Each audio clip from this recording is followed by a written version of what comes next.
இந்த குட்டியோண்டு வாழைத்தாரை வெட்டி வச்சு 10 நாளைக்கு மேலே ஆயிடுச்சு, இன்னும் பழுத்த பாடில்லை. இன்னைக்கு 2 நாளாக தான் அப்படி ஒன்று பழுத்துட்டு இருக்கு. அதுக்கு காரணம் என்னன்னு பார்த்தீங்கன்னா, அது இன்னும் திரண்டு வேலையில்லை. அதுக்குள்ளே நம்ம அவசரப்பட்ட அந்த ஆட்டுக்குட்டி என்ன பண்ணிடுச்சு, தாவுகால போட்டு தழையை இருக்க போய் அந்த மரம் டப்பக்கட்டான்னு முறிச்சிட்டு விழுந்து அதுகளுக்கு ஆசைப்பட்ட கூத்த ஒரு செடி கொடி கூட வைக்க முடியல, காய்கறி வீட்டுக்கு கூட வைக்க முடியல. அந்த அளவுக்கு அட்டகாசம் பண்ணுது. இந்த கொய்யா மரத்தில் அப்படி என்னதான் இருக்குன்னே தெரியல. இந்த பட்டையை தினமும் உரின்னு உரிச்சு கரண்டி வச்சு விடுதுவேன்.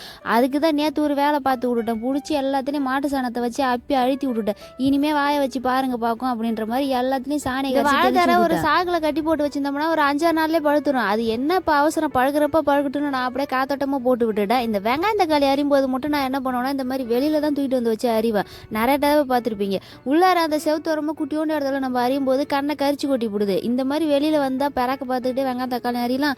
அப்புறம் மோட்ரு ஓடிச்சுன்னா அதையும் பார்த்துக்கணும். எப்போ கரண்ட் நிற்கிது, எப்போ வருது போகுதுன்னு அதையும் பார்த்துக்கிட்டு அப்படியே எல்லா வேலையும் இருக்கிறது 6 அடி ஒசரம். எவ்வளோ நேரம் நான் கழுத்தானந்துட்டே பரு சொல்லிட்டு இருக்கிறது. நிலமை தெரியாம இவரு வேற இப்போ கிராஸ் கொஸ்டின் கேட்டுட்டு இருக்காரு. ஆப்போசிட் வேற கண்ணு கூசுது.